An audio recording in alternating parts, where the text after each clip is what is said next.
I recently started for the second time to play Fallout 3. The first time I tried to play as a male avatar, one that looked like me.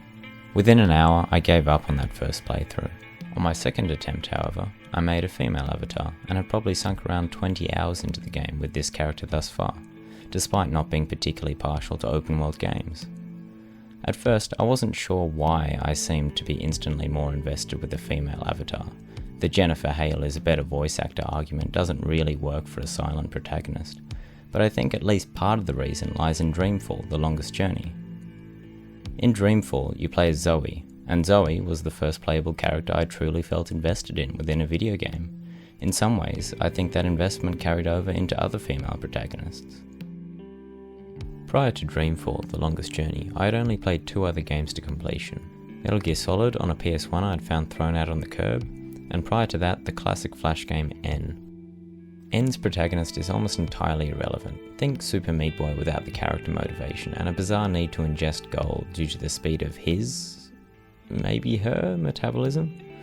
While I love N as one of the formative experiences I've had when it comes to video games, the protagonist was little more to me than a part of the game. I wasn't playing as that character as much as merely controlling them.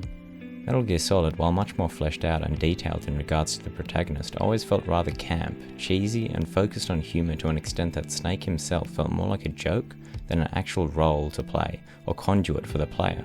From his endless exposition to his unending questions, he served more of an informative role than one that allowed immersion in a world the way Zoe in Dreamfall did.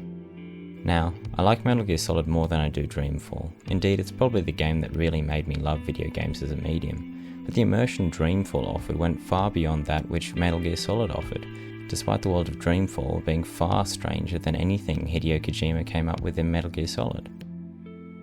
From both N and Metal Gear Solid, as well as an awareness of franchises like the Mario games and Legend of Zelda series, I was left with an impression that male protagonists were the default, that, in the case of N and Mario, the protagonist was little more than a visual representation of your position in a level, and that, in the case of Metal Gear Solid and Legend of Zelda, the protagonist wasn't meant to be taken seriously, even if the game around them dealt with serious themes. Dreamfall turned these notions on their head. Zoe was a likeable and human protagonist, and her story, although entirely bizarre, felt more grounded for her presence rather than less, in the sense that I associated male leads with comedic or ultimately irrelevant interactions with other characters. Suddenly, because a protagonist that happened to be female was taken seriously, was the driving force behind all of the game's events, and had what felt like real relationships with the game's inhabitants that also existed outside of the time frame of the game itself, I came to a strange conclusion, and one that I only realised looking back on the game. The conclusion I came to comes in two distinct but partially linked ideas. At least back then they seemed linked. The first being that female protagonists were taken more seriously.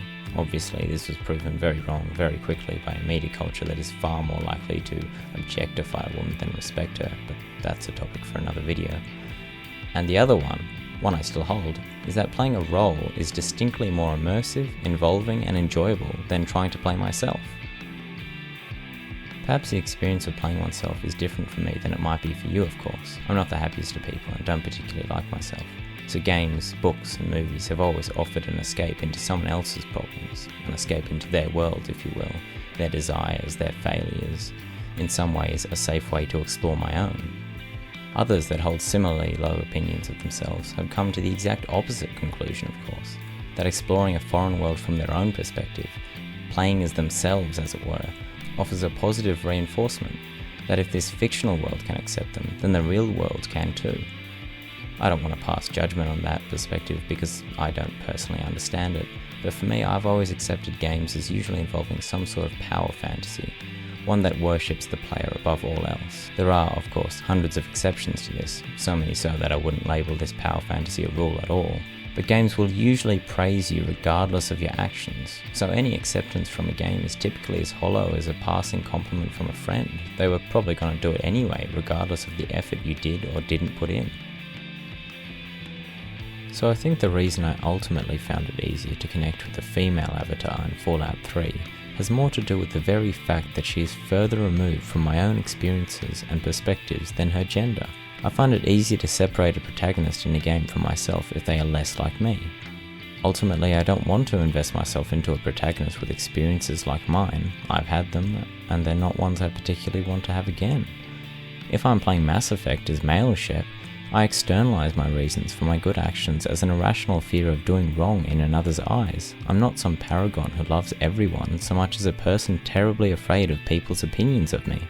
When I play as Fem Shep though, I play as an indomitable force of will, a powerful, independent and fundamentally good person.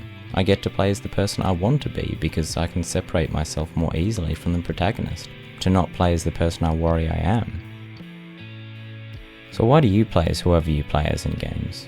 Do you play as yourself, or someone else? A better version of you, a worse version of yourself, or just the most disgusting creation you can come up with in the character creation menu? Do you put yourself into the character, or do you try to play as a role, and a character entirely separate from you? A friend of mine who also preferred to play as a woman, given the choice, once justified his position with the line, "If I'm going to spend a lot of time in a game looking at someone's ass, I'd rather not play as a man," which strikes me as just as valid a reason as my own. So I'd like to know yours, whatever your preferences and whatever your reason. Drop them in the comments below. Cheers, have a good one.